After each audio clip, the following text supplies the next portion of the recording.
సమాజం ముందుకు వెళ్లాలంటే మనం వ్యక్తులను వారి కులం, మతం ద్వారా కాకుండా వారి ఆలోచనలు, వ్యక్తిత్వం, ప్రవర్తన ద్వారా చూడటం నేర్చుకోవాలి.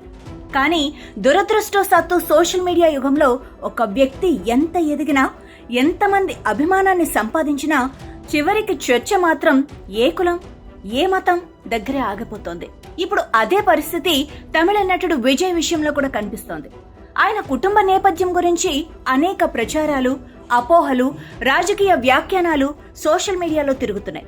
కానీ ఒక మనిషిని కుల గోతుల్లో బంధించి చూడటం కంటే ఆయన సమాజానికి ఇచ్చే సందేశం ఏంటి, ఆయన వ్యక్తిత్వం ఏం చెబుతోంది అనే దానిపై చర్చ జరగటం మరింత అవసరం.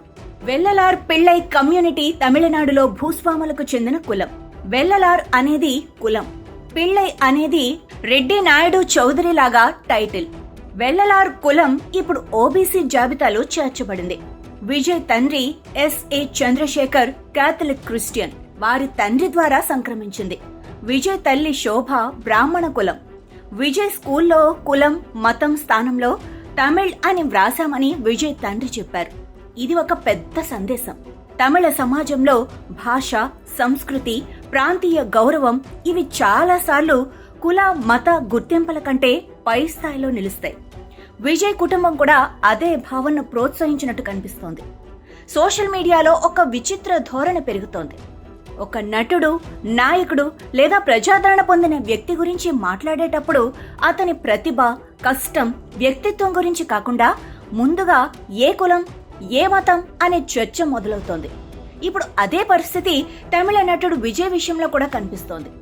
సోషల్ మీడియాలో కొందరు ఆయన ఒక ప్రత్యేక కులానికి చెందినవాడిగా చూపించే ప్రయత్నం చేస్తుంటే మరికొందరు పూర్తిగా భిన్నంగా ప్రచారం చేస్తున్నారు. నిజానికి విజయ్ స్వయంగా ఎప్పుడూ తన కులాన్ని రాజకీయంగా లేదా సామాజికంగా ప్రచారం చేయలేదు. అదే ఆయన బలమేమో. ఈ దేశంలో ఒక వ్యక్తి ఎదిగితే వెంటనే అతని విజయానికి కులం కారణమా, మతం కారణమా అనే విశ్లేషణ మొదలవుతుంది. కానీ విజయ్ ప్రయాణం చూస్తే మరో విషయం అర్థమవుతుంది. ప్రజాదరణ తెచ్చేది కులం కాదు, వ్యక్తిత్వం. అతని ఓర్పు, పరమత సహనం, వివాదాల మధ్యన కూడా సంయమనం పాటించే తీరు, అభిమానులతో అనుబంధం ఇవే అతడిని ఈ స్థాయికి తీసుకొచ్చాయి. ఒక వ్యక్తిని అభిమానించటం లేదా విమర్శించటం సహజం. కానీ అతడిని కులం, మతం గోతుల్లో బంధించి చూడటం మాత్రం సమాజాన్ని మరింత విభజిస్తుంది. విజయ్ గురించి జరిగిన చర్చ మనకు గుర్తు చేస్తున్న నిజం ఒక్కటే: ప్రజలు చివరకు గుర్తుంచుకునేది మనిషి వ్యక్తిత్వాన్ని, కులాన్ని కాదు.